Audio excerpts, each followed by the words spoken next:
বাংলা সংস্কৃতি বলয়ের অন্তর্গত সাপ্তাহিক সংস্কৃতি হাটের প্রথম বর্ষপূর্তি উৎসব উপলক্ষে গত ১২ ডিসেম্বর ২০২৪ সন্ধ্যে ৬টা বেজে ৩০ মিনিটে সুকান্ত একাডেমি অডিটোরিয়ামে আলোচিত হয় এক আলোচনা চক্র।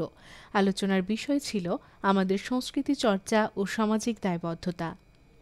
অনুষ্ঠানে অতিথি হিসেবে উপস্থিত ছিলেন রাজ্যের বিভিন্ন শিল্পাঙ্গনের বিশিষ্ট শিল্পীরা।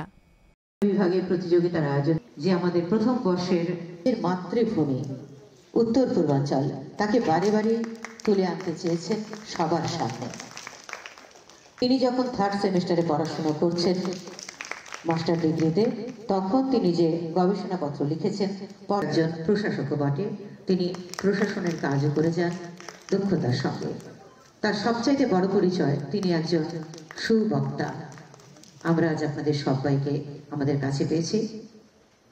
অনুষ্ঠানে উপস্থিত বিশেষ অতিথিরা প্রদীপ প্রজ্বলনের মাধ্যমে অনুষ্ঠানের শুভ সূচনা করেন। আজ আলোকিত হয়ে উঠেছে আপনাদের উপস্থিতিতে। অনুষ্ঠানের গুরুত্ব তুলে ধরতে বক্তব্য রাখেন বাংলা সংস্কৃতি বলয়ের সভাপতি শ্রী সেবক ভট্টাচার্য। সিনিয়ররা যারা আছেন তারা আমাকে বলেছেন যে না, আমরা যেই দর্শনটা নিয়ে কাজ করছি, যেই মতবাদটা নিয়ে আমরা কাজ করছি, সেই মতবাদটা সেমিনারে উত্থাপিত হওয়া উচিত। তাই 2-4টা কথা যতখানি সংক্ষেপে পারা যায় আপনাদের সামনে রাখছি। বিষয়টা সামাজিক দায়বদ্ধতা। আমাদের সংস্কৃতি চর্চা সাধারণ বিষয়। যখন শব্দটা আসে বা শব্দের সমাহার আসে সামাজিক দায়বদ্ধতা, তখনই একটা প্রশ্ন জাগে, দায়বদ্ধতার কি কোথাও কমতি হচ্ছে? তা না হলে সামাজিক দায়বদ্ধতা এই শব্দের সমাহার আমরা আমাদের শিরোনামে দিলাম কেন? আসলে সংস্কৃতি চর্চা, ধরুন আমি ব্যক্তিগতভাবে গান করি না, আমি ব্যক্তিগতভাবে আবৃত্তি করি না, আমি ব্যক্তিগতভাবে নৃত্য করি না, আমি ব্যক্তিগতভাবে নাটক করি না, আমি ব্যক্তিগতভাবে ছবি করি না, লেখালেখিও প্রায় করি না বললেই চলে। আমি কি সংস্কৃতি অঙ্গনের মানুষ না? আসলে রামবাবু মানে উনি তো আমাদের সংস্কৃতি জগতের লোক। মানে যিনি শ্যামবাবু, যিনি গান বাজনা করেন না, তিনি কি সংস্কৃতি জগতের মানুষ না? অনুষ্ঠানে উপস্থিত অতিথিরা একে একে তাদের বক্তব্য রাখেন। সাংস্কৃতিক চর্চা এটা অনেক ভাস্ট বিষয়। আমাদের প্রথমেই আমাদের বিশ্ব কমিটির সভাপতি মাননীয় সেবক ভট্টাচার্য মহাশয় বললেন যে শুধু গান বাজনা করলেই সাংস্কৃতিক চর্চা করা যায় না।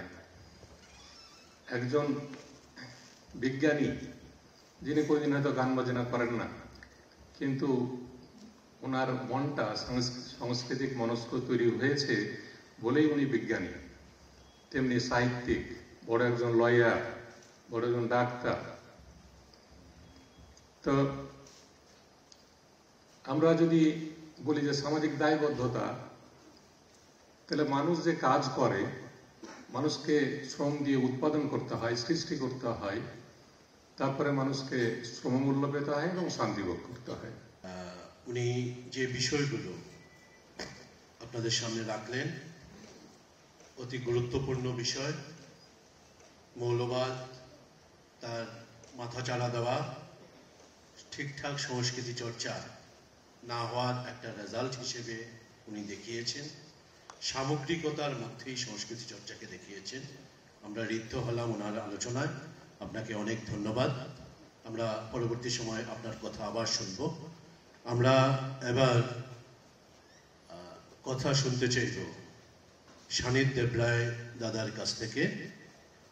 সংস্কৃতি এবং দায়বদ্ধতা, সংস্কৃতি কি, কত ধরনের, কি হয় ইত্যাদি নিয়ে ব্যাপক আলোচনা প্রয়োজন নেই এখানে, কারণ আপনারা এটা বোঝেন বলেই এখানে এসছেন। যারা বুঝতে চান না এরা আসেননি বা আসার সুযোগ পায়নি বা তাদের পর্যন্ত খবরটা গিয়ে পৌঁছায়নি। দ্বিতীয় হচ্ছে দায়বদ্ধতা। দায়বদ্ধতা কি সেটাও আপনারা বোঝেন। তো নতুন করে বুঝিয়ে বলার কিছু নেই, তবুও আলোচনার বিষয় যেহেতু এটা, ফলে কয়েকটা কথা তো বলতেই হয়। এর মধ্যে প্রথম কথাটা হচ্ছে সংস্কৃতি। সংস্কৃতি রোমান দার্শনিকরা বলেছেন এটা এমনি একটি পদ্ধতি যার মধ্যে দিয়ে গেলে সত্তা এবং আত্মা আলোকিত হয়। আমি এটার সঙ্গে এত বছর পরেও সম্পূর্ণ একমত, যেটা সত্তা এবং আত্মাকে আলোকিত করে। সানিধ্যার কথায় নিজের মাটিকে খুঁজে পাওয়া যায়। অনেক ধন্যবাদ। আমরা এবার কথা শুনব সন্মাত্রানন্দ মহারাজের কাছ থেকে। উনার বাগ্মী, উনার কথা বরাবরের মতো আজকেও আমাদেরকে আরো অনুপ্রেরণা যোগাবে। বাংলা সংস্কৃতি বলয় তার যে কর্মধারা দূরে থাকলেও সেই সম্পর্কে আমি অবগত হয়েছি আমার বন্ধুদের সূত্রে। বন্ধুদের বিভিন্ন পোস্টে, ফেসবুক পোস্টের মধ্যে দিয়ে অনেক সময় তাদের ফেসবুক রিলস, এই দেখুন ফেসবুকের কথা বলছে, রাগ করবেন না, ওটা একটা যোগাযোগের মাধ্যম। তো সেটা যদি আমি ইতিবাচকভাবে ব্যবহার করি তাহলে তাতে উপকারী হয়, অপকার হয় না। কিন্তু সেটা কীভাবে ব্যবহার করতে হয় সেটা বেশিরভাগ মানুষ জানে না। বাচ্চা 5 বছরের ছেলের হাতে একটা ছুরি, ধারালো ছুরি দিয়ে দিই, যা হয় তা আমাদের দেশে হয়েছে। তো সেইভাবে আমি জেনেছি কি কাজ কতটা, কিভাবে তাদের আদর্শ বিস্তার, এবং একেবারে পশ্চিমে মধুপুর থেকে। বাংলা সংস্কৃতি বলয়ের অন্তর্গত সাপ্তাহিক সংস্কৃতি হাটের প্রথম বর্ষপূর্তি উৎসবের সমাপ্তি অনুষ্ঠান হয় গত 15 ডিসেম্বর 2024 ইংরেজি নন্দননগরস্থিত সেনপাড়ায়। আজ জীবন খোঁজে পাবি ছুটে ছুটে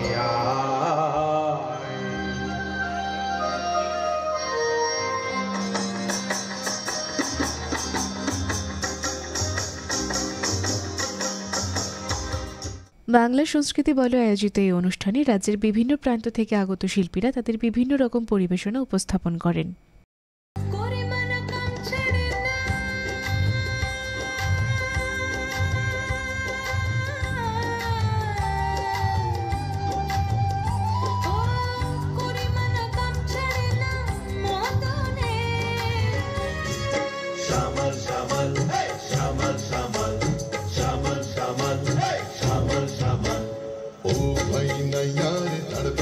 চল আকাশে মেঘে মেঘে আসে বাদল, ও ভাই নাইয়ারে তাড়পাইয়া চল আকাশে মেঘে মেঘে আসে বাদল। ঝড়ের নিশীথ এক রাতে যখন শুধু চাঁদ ছিল আকাশে, উনি পায়চারি করছিলেন কুমিল্লার গলিতে গলিতে রাস্তায়। চারিদিকে জ্যোৎস্না আলো, আহা কি মনোরম পরিবেশ। চারিদিকে যেন শুধু প্রেম আর প্রেম আর আলোর সমাবেশ। উনি আর ওনার সর্বপ্রথম সঙ্গীত শিক্ষক তথা বিশিষ্ট তবলচি কানাকেষ্ট মিলে হয়তো বসেছিলেন কোনো এক রঙিন আকাশের নিচে খোলা, হয়তো সুর ধরেছিলেন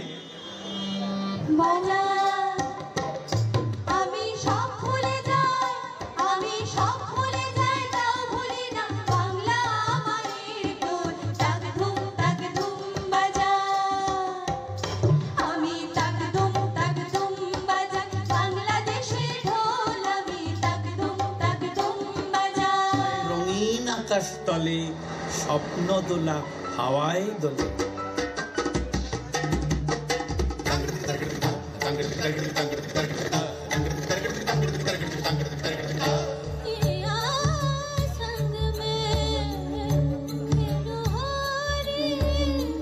তোমার রঙে নয় দরজা করিয়া বন্ধ, লইও ফুলের গন্ধ, অন্তরে জপিও বন্ধুর নাম রে ভ্রমরা, নিশীথে যাই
আসন তুলে দিচ্ছেন।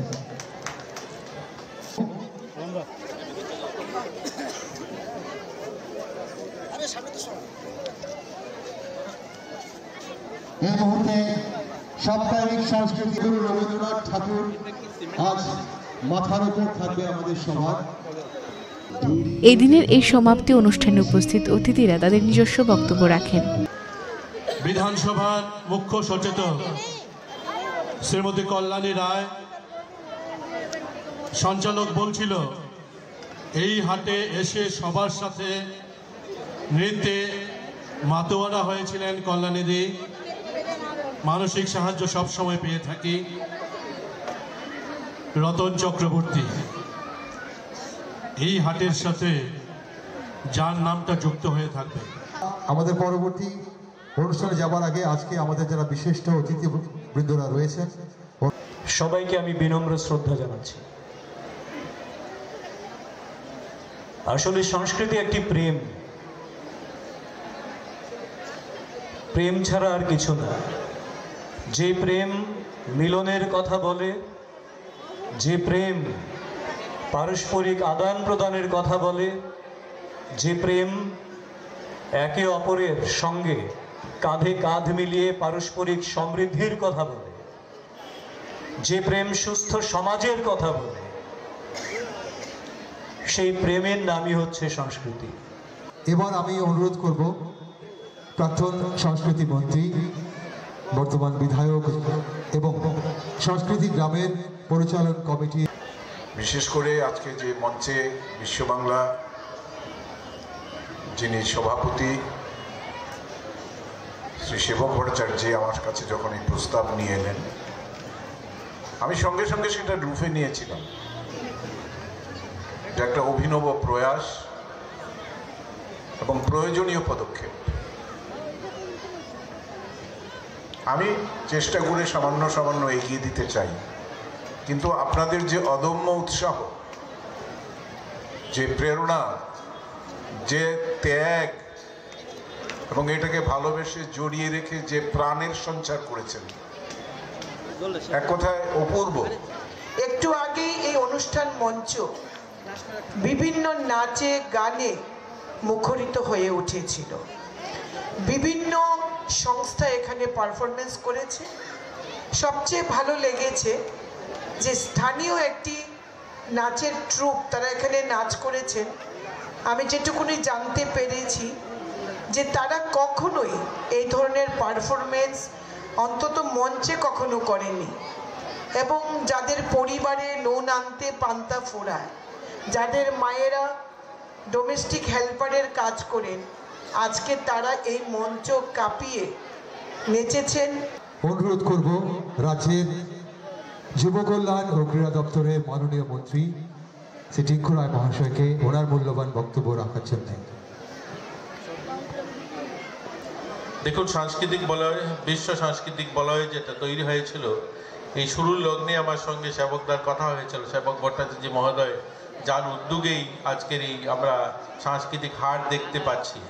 এছাড়াও এটা একটা বড় পরিসর, বড় ব্যাপক তার ভাবনা নিয়ে কিন্তু শুরু হয়েছিল বিশ্ব সাংস্কৃতিক বলয়, যেটা তাদের উদ্দেশ্য ছিল বাংলাদেশ এবং আমাদের বাংলার অর্থাৎ পূর্ববঙ্গ এবং পশ্চিমবঙ্গ এবং ত্রিপুরায় বসবাসকারী আমরা বাঙালি, আমাদের যে হারিয়ে যাওয়া কৃষ্টি সংস্কৃতি, এগুলোকে পুনরুদ্ধার করা বা সেগুলোকে যেন বাঁচিয়ে রাখা যায়, এই আধুনিক সময় সেগুলো যেন হারিয়ে না যায়। ওনার বক্তব্যতে আপনারা শুনতে পেরেছেন যে বাংলাদেশ যে সাংস্কৃতিক বলয়ের আমাদের এখানে একটা বড় অংশের গ্রুপ যেখানে রয়েছে, তারাও হয়তো আসতোই আমাদের বর্ষপূর্তি অনুষ্ঠানে, তারা আসতে পারেনি, সেখানে তার একটা পরিস্থিতি নেই। গত 16 ডিসেম্বর 2024 ইংরেজি রাজধানীর অ্যালবার্ট এক্কা ওয়ার মেমোরিয়ালে সন্ধ্যা 6টায় অনুষ্ঠিত হয় মহান বিজয় দিবস। দেশের জন্য যে শহীদরা প্রাণ দিয়েছেন তাদের শ্রদ্ধার্পণের জন্যই মূলত এই দিনটি উদযাপিত হয়। অনুষ্ঠানে বিশেষ অতিথি হিসেবে উপস্থিত ছিলেন ত্রিপুরা পর্যটন দপ্তরের মন্ত্রী মাননীয় শ্রী সুশান্ত চৌধুরী মহোদয়।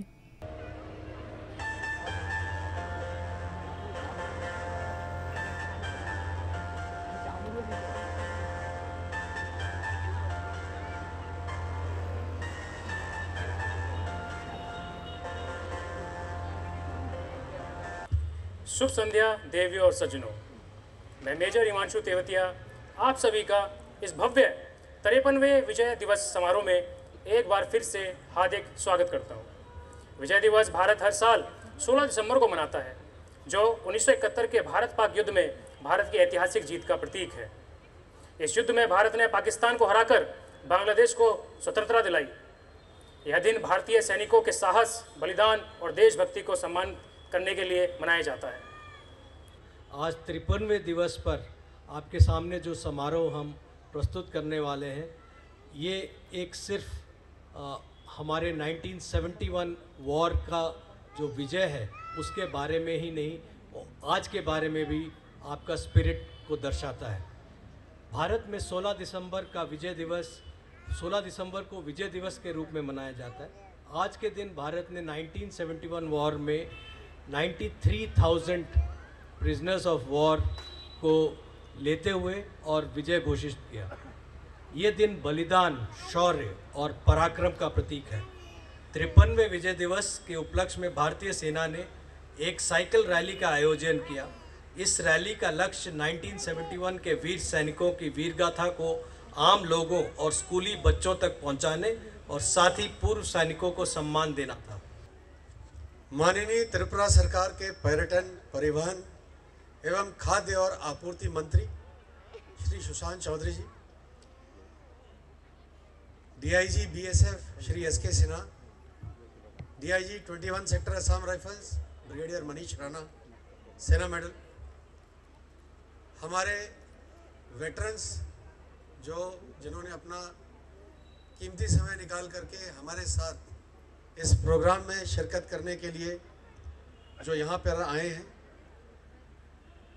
तमाम यहाँ बैठे हुए ऑफिसर्स, जेसीओ, जवान, उनके परिवारजन और इस बहुत ही सुंदर त्रिपुरा स्टेट के नागरिकों, सबसे पहले मैं आप सबका हमारे 53वें विजय दिवस पर आप सबको बहुत बहुत शुभकामनाएं देता हूं, आपको बहुत बहुत बधाई देता हूं। मुझे यहाँ पर खड़े होकर के हार्दिक अभिनंदन करने में बहुत खुशी हो रही है। त्रिपुरा जो हमारा राज्य है, ये एक शाइनिंग एग्जाम्पल है हमारे सभी नॉर्थ ईस्ट स्टेट के लिए कि पीस, जहाँ पर शांति होती है, जहाँ पर डेमोक्रेसी अपने सुचारू रूप से चलती है, वहीं पे डेवलपमेंट होता है। जैसा मैं अभी माननीय मंत्री महोदय से बता रहा था, त्रिपुरा मेरी कर्मभूमि रही है 2010 से लेकर 2012 तक, और वापस यहाँ पर जनरल ऑफिसर कमांडिंग बनने के बाद मैं इस ब्रिगेड में जब भी विजिट करता रहा हूँ, तो जिस प्रकार की तरक्की उस समय से इस 10 सालों में और 12 सालों में दिख रही है, वो अभूतपूर्व है। और वो ये पूरे देश के लिए एक बहुत बड़ा उदाहरण कि अभी जब सब लोग आराम से मिल बैठ के शांतिपूर्वक अपने इलाके की देखभाल करते हैं, तो सभी का इसमें उत्थान होता है, प्रदेश की तरक्की होती है और देश की तरक्की होती है।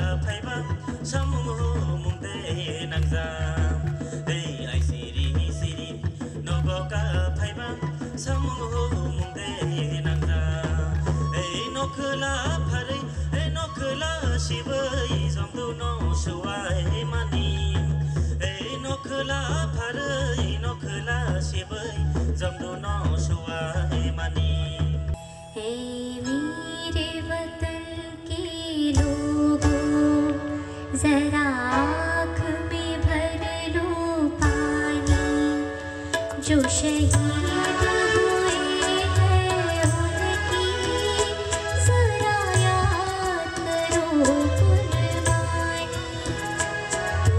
भूल न जाओ उनको, इसलिए सुनो ये कहानी, जो शहीद हुए हैं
বন্দে মাতরম বলার দোষে যে বালককে বেত মারার হুকুম দিলেন ব্রিটিশ সরকার, তারই পক্ষে দাঁড়িয়ে ক্ষুদিরাম বসু ও প্রফুল্ল চাকি সাহেবের ফিটন গাড়ি লক্ষ্য করে বোমা চালালেন মুজফ্ফরপুরে। সাহেব নিহত হলেন না, তবু নাবালক ক্ষুদিরামকে ফাঁসির হুকুম দেয়া হলো। জননী কুলহ তুলে পক্ষে শান্তনবাস দেহ তুলে চোখে কাঁদিছে তব চরণ তলে ৩০ কোটি নর নারী।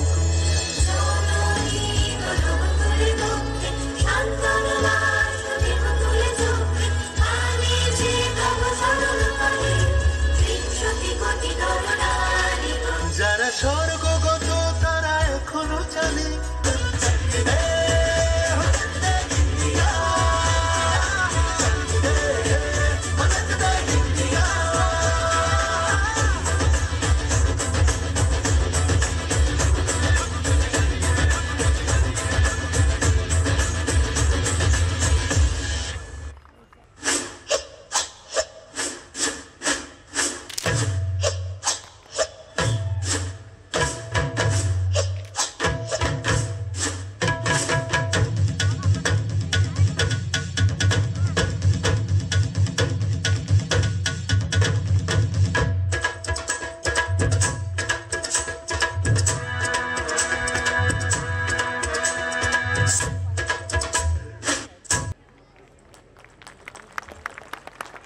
कक्षा 7वीं से 9वीं प्रथम पोजीशन मास्टर मुश्ताक अहमद, केंद्र विद्यालय।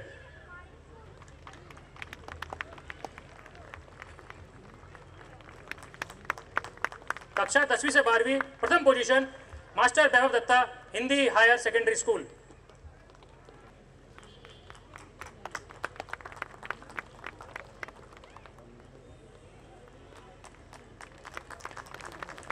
अब मैं माननीय मुख्य अतिथि से निवेदन करता हूं कि 1971 जंग के पूर्वी star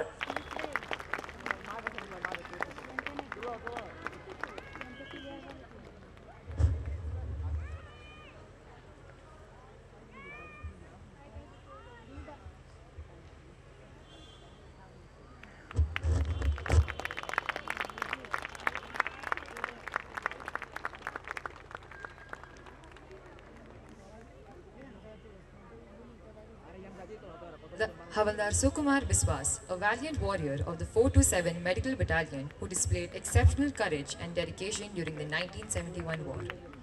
Ladies and gentlemen, Havaldar Sukumar Biswas.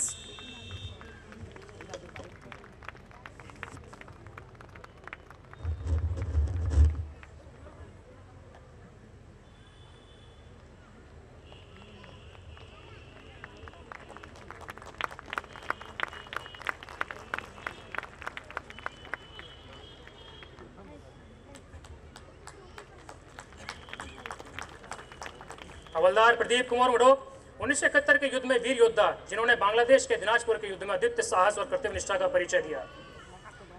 आपके समर्पण और तकनीकी कौशल ने न केवल युद्ध में हमारी सेना की ताकत बनाए रखा, बल्कि विजय की ओर अग्रसर करने में अहम भूमिका निभाई। हवलदार प्रदीप कुमार मडोक।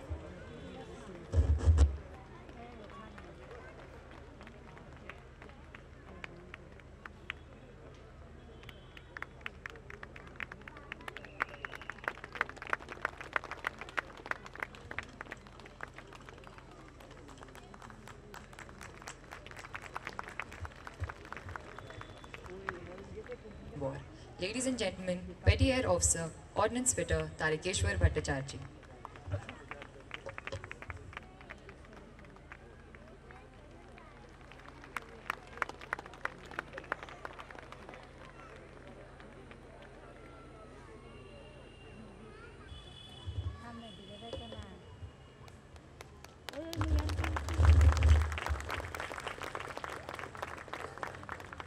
हवलदार जवाहरलाल भौमिक।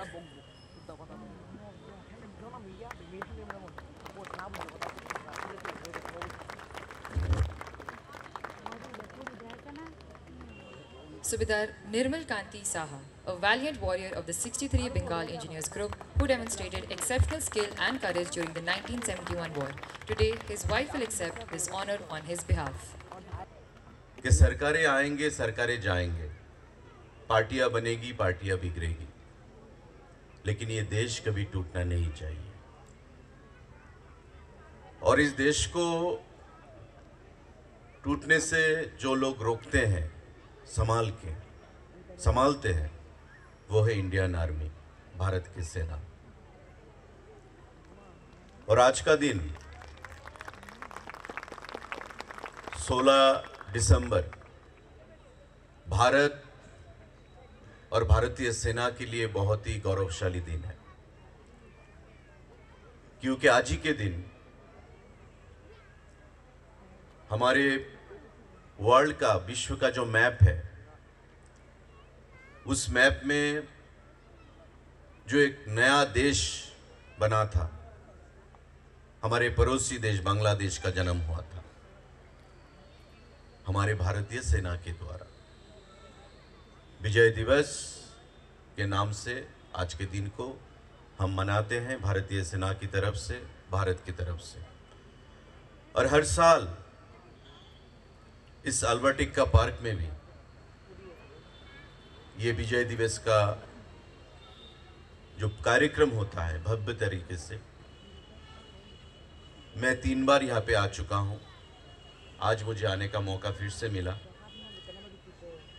मैं भारतीय सेना को, यहाँ के जो ऑफिसर्स हैं, सबको मैं बधाई देता हूँ, नमस्कार करता हूँ।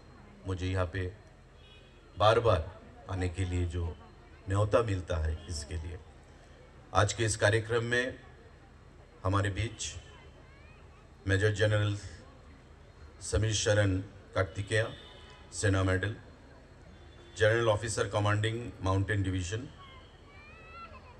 हमारे त्रिपुरा सरकार के principal chief conservator of forest PCCF Shri RK Shamal, हमारे बीच उपस्थित ब्रिगेडियर मनीष राणा, सेना मेडल, ब्रिगेडियर विनेश कुमार पांडा, हमारे जाने माने मिस दीपा कर्मकार,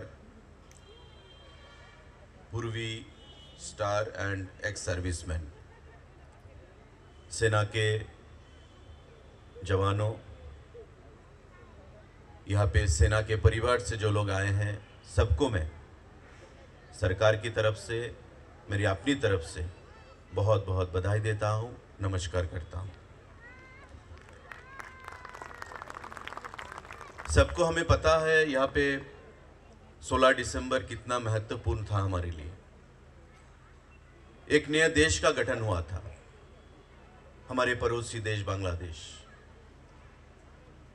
13 दिन तक जो लड़ाई भारतीय सेना ने एक देश बनाने के लिए, देश के लोगों को आज़ादी दिलाने के लिए लड़ी थी, उसका समापन हुआ था जगदीश सिंह अरोरा और निया जी के बीच एग्रीमेंट के द्वारा, और ये नया देश बांग्लादेश बना था। গত 20 ডিসেম্বর 2024 বিকেল 5টায় আগরতলা টাউন হলে অনুষ্ঠিত হয় চিত্রকলা ডান্স একাডেমি আয়োজিত ওড়িশি নৃত্যোৎসব 2024 উত্তরণ। অনুষ্ঠানে সম্মানিত অতিথি এবং উদ্বোধক হিসেবে উপস্থিত ছিলেন উত্তর পূর্বাঞ্চলীয় ডকুমেন্টেশন সেন্টারের প্রজেক্ট ডিরেক্টর শ্রীমতী সর্বাণী নন্দী মহোদয়া এবং প্রধান অতিথি হিসেবে উপস্থিত ছিলেন বিজেপি ত্রিপুরা প্রদেশের সম্মানিত ভাইস প্রেসিডেন্ট শ্রী সুবল ভৌমিক মহোদয়। আমাদের গায়ক গায়িকারা বিভিন্নভাবে পারফরমেন্স করে আজকে আমাদের রাজ্যকে এগিয়ে নিয়ে গেছে। কারণ সংস্কৃতি আমাদের জীবন থেকে হারিয়ে গেলে চলবে না, খুব গুরুত্বপূর্ণ বিষয়। আর সবচেয়ে বড় বিষয় হলো যে আমাদের পরিবারের যে ছেলে মেয়েরা আছে, ছোট ছোট আমরা যারা আজকে অভিভাবকরা এসেছি, আমাদের এই বার্তাটুকু সমাজে ছড়িয়ে দিতে হবে। কারণ একটি শিশুর তার চারিত্রিক গঠনের জন্য, তার মানসিক বিকাশের জন্য শুধু পড়াশোনার মধ্যে সীমাবদ্ধ থাকলে হবে না। যে আমরা শুধু পুঁথিগত বিদ্যায় শিক্ষিত হব, হয়তো অনেক ডিগ্রি আমরা অর্জন করব, কিন্তু আমরা আমাদের সংস্কৃতিটাকে ধরে রাখতে পারবো না, তাহলে কিন্তু আমরা কোথাও না কোথাও ভাবে আমরা কিছু না কোনোভাবে আমরা পিছিয়ে যাব। ছোটবেলা থেকেই কত্থক, তারপরে আমার ওড়িশি, কলকাতা, ভুবনেশ্বর সব জায়গাতেই তালিম নিয়েছি, গুরুদের কাছে এখনও যাই। আমি জানি কীরকম পরিশ্রম লাগে যে কোনো আর্ট ফর্ম, ডান্স স্টাইলকে প্র্যাকটিস করা, শেখা এবং চালিয়ে নিয়ে যাওয়া খুব সহজ না। পিঙ্কি দেববর্মা, শ্রীমতী পিঙ্কি দেববর্মা যে ওড়িশি নৃত্যশিল্পী ত্রিপুরাতে কাজ করছে এবং এরকম ধরনের ফেস্টিভ্যাল অর্গানাইজ করছে, বাইরের আর্টিস্টদেরকে নিমন্ত্রণ করছে, এগুলো অনেক নিষ্ঠা লাগে এবং এগুলো বিশাল কন্ট্রিবিউশন একটা হয় স্টেটের জন্য।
শালুক ফুলের লাজ নাই রাই